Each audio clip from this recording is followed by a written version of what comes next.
اگر آپ مالدار ہونا چاہتے ہیں، اگر بخت بلند کرنا چاہتے ہیں، اگر آپ نصیب کے دھنی بننا چاہتے ہیں، اللہ تعالیٰ کی نعمتوں اور برکتوں سے مالا مال ہونا چاہتے ہیں، اپنی اولاد کو غربت کی دلدل سے نکالنا چاہتے ہیں، اور اگر آپ چاہتے ہیں کہ آسمان سے ایک دروازہ خصوصاً تمہارے لیے ہمیشہ کے لیے کھلا رہے اور تم مانگتے جاؤ، اللہ تعالیٰ تمہیں رزق عطا کرتا جائے، تم مانگتے جاؤ، اللہ تعالیٰ تمہیں مالا مال کرتا جائے، تو آج میں آپ لوگوں کے لیے رسول اللہ صلی اللہ علیہ وسلم کے بتائے گئے دو ایسے وظیفے لے کر آیا ہوں۔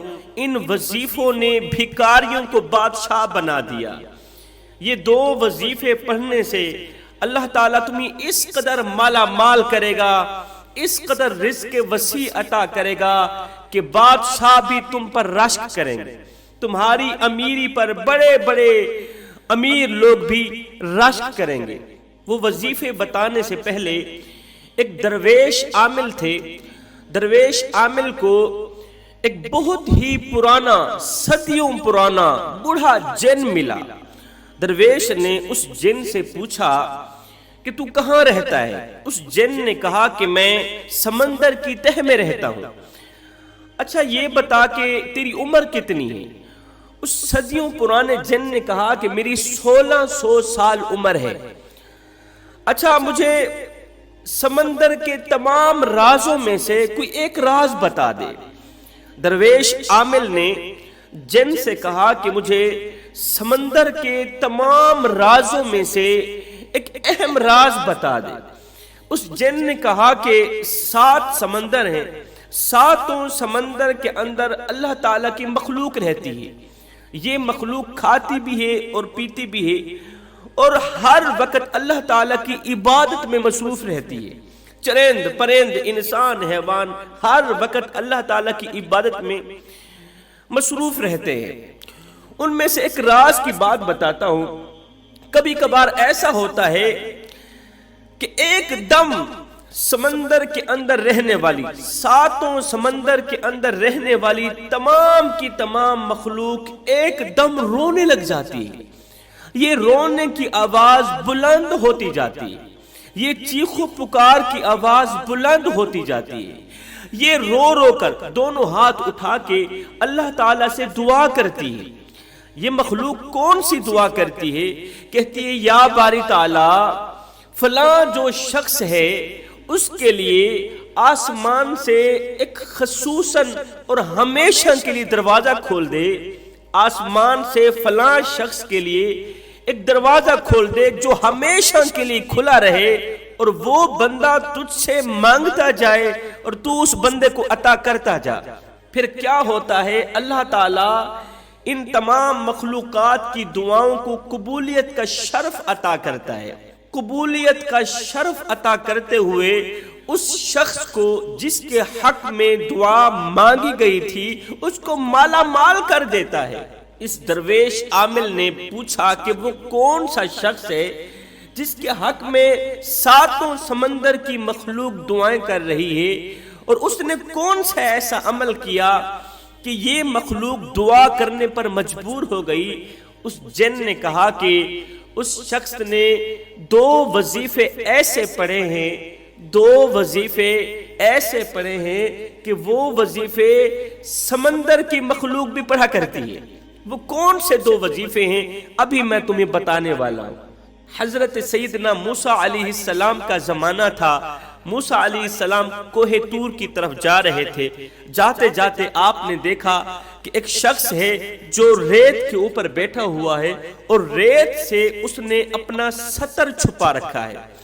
اس کے پاس اتنا کپڑا بھی نہیں تھا جس سے وہ سطر چھپا لیتا، اپنے سطر کو چھپا لیتا۔ اس نے ریت سے سطر کو چھپایا ہوا ہے۔ حضرت موسیٰ علیہ السلام نے جب اسے اس حال میں دیکھا تو موسیٰ کو بڑا ہی ترس آیا۔ اس شخص نے کہا اے موسیٰ، کوہ طور پر جا رہے ہو، میرے حق میں اللہ سے فریاد تو کر لینا، دعا تو کر لینا۔ اللہ کیا میں تیری برکتوں کا حقدار نہیں ہوں؟ اے میرے رب کیا میں تیری نعمتوں کا حقدار نہیں ہوں؟ اللہ کیا میں تیرا بندہ نہیں ہوں؟ تو نے مجھے پیدا نہیں کیا؟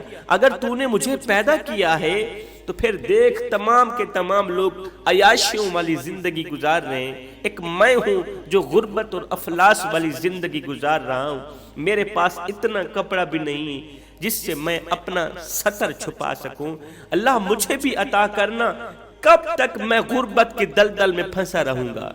کب تک میں درختوں کے پتے کھا کھا کے گزارا کرتا رہوں گا؟ حضرت موسیٰ علیہ السلام کوہ طور پر گئے، اللہ سے اس کے حق میں دعا کی، فریاد پیش کی۔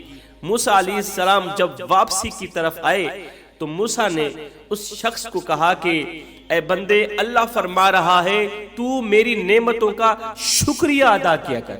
اللہ فرما رہا ہے میری نعمتوں کا شکریہ ادا کیا کر۔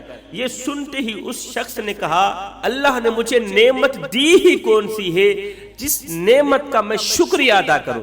اللہ نے مجھے نعمت دی ہی کون سی ہے جس نعمت کا میں شکریہ ادا کروں؟ بس اتنا کہنا ہی تھا، ہوا آئی، وہ ریت بھی اڑا کر لے گئی جس ریت سے اس نے ستر چھپا رکھا تھا۔ ہائے نعمتوں کی بے قدری نے ہمیں غریب تر غریب کر دیا۔ اللہ تعالیٰ کی دی گئی نعمتوں کی بے قدری نے ہمیں غربت اور افلاس کی دلدل میں پھنسا دیا۔ آج میں آپ لوگوں کے لیے رسول اللہ صلی اللہ علیہ وسلم کے بتائے گئے دو ایسے الفاظ لے کر آیا ہوں، دو ایسے وظیفے لے کر آیا ہوں۔ ان وظیفوں نے بھکاریوں کو بادشاہ بنا دیا۔ حضرت سیدنا علی المرتضیٰ شیر خدا کرم اللہ وجہ الکریم فرماتے ہیں جو شخص ان دو الفاظ کو لکھ کر اپنے مکان، دکان یا فیکٹری کے اندر لٹکا دے تو اس جگہ جادو ٹونا اثر نہیں کرے گا، اس جگہ مصیبتیں نہیں آئے گی، اس جگہ آفت نہیں آئے گی، دشمن کا وار کامیاب نہیں ہوگا۔ رسول اللہ صلی اللہ علیہ وسلم فرماتے ہیں یہ الفاظ پڑھتے ہی، یہ وظیفے پڑھتے ہی انسان کی ٹینشن ختم ہو جاتی ہے۔ صحابہ کرام فرماتے ہیں کہ ہم پر جب بھی کوئی برا وقت آتا، کوئی پریشانی کا وقت آتا، ہم پر کوئی ٹینشن آتی تو ہم یہ دو وظیفے کثرت سے پڑھا کرتے تھے۔ اللہ تعالیٰ ان دو وظیفوں کے صدقے ہماری ٹینشن دور کر دیتا تھا۔ حضرت سیدنا علی المرتضیٰ شیر خدا کرم اللہ وجہ الکریم فرماتے ہیں میں نے نوٹ کیا کہ میں نے جب بھی یہ دو الفاظ پڑھے تو اللہ تعالیٰ نے فوراً میری مدد فرمائی، اور یہ دو الفاظ دعاؤں کو قبولیت کے دروازے تک پہنچانے کا ذریعہ بنتے ہیں، گھر میں رزق لانے کا ذریعہ بنتے ہیں، رزق میں برکت ڈالنے کا ذریعہ بنتے ہیں۔ یہ الفاظ پڑھنے سے اگر آپ کے گھر میں لڑائی جھگڑا رہتا ہے وہ بھی ختم ہو جائے گا۔ اگر آپ کی اولاد نافرمان ہے، اللہ تعالیٰ تمہاری اولاد کے دل میں اس طرح کی محبت ڈالے گا کہ وہ تم سے ٹوٹ کے محبت کرنے لگی، ٹوٹ کے فرما برداری کرنے لگے گی۔ اگر تمہاری بیوی نافرمان ہے، اللہ تعالیٰ بیوی کو شوہر کا فرما بردار بنا دے گا۔ بچیوں کے لیے اچھے رشتے نہیں آ رہے، یہ دو الفاظ پڑھیں، اللہ تعالیٰ غیب سے تمہاری مدد کرے گا اور فوراً تمہاری مدد کرے گا۔ پہلا لفظ، پہلا وظیفہ وَمَا كَانَ رَبُّكَ نَسِيًّا، اس کا ترجمہ یہ ہے اور تیرا رب تجھے بھولنے والا نہیں ہے۔ جب اللہ تعالیٰ یہ سنتا ہے کہ میرا بندہ مجھے کہہ رہا ہے کہ میرا جو رب ہے وہ مجھے بھولنے والا نہیں ہے، تو یہ سنتے ہی اللہ مسکرا پڑتا ہے۔ بس کیا ہوتا ہے، اسی وظیفے کے صدقے اللہ تعالیٰ اس کا خالی دامن اپنی رحمتوں سے، رزق وسیع سے بھر دیتا ہے۔ یہ وظیفہ فجر کی نماز کے بعد 100 مرتبہ پڑھنا ہے، وَمَا كَانَ رَبُّكَ نَسِيًّا۔ دوسرا وظیفہ لا الہ الا انت سبحانک انی کنت من الظالمین۔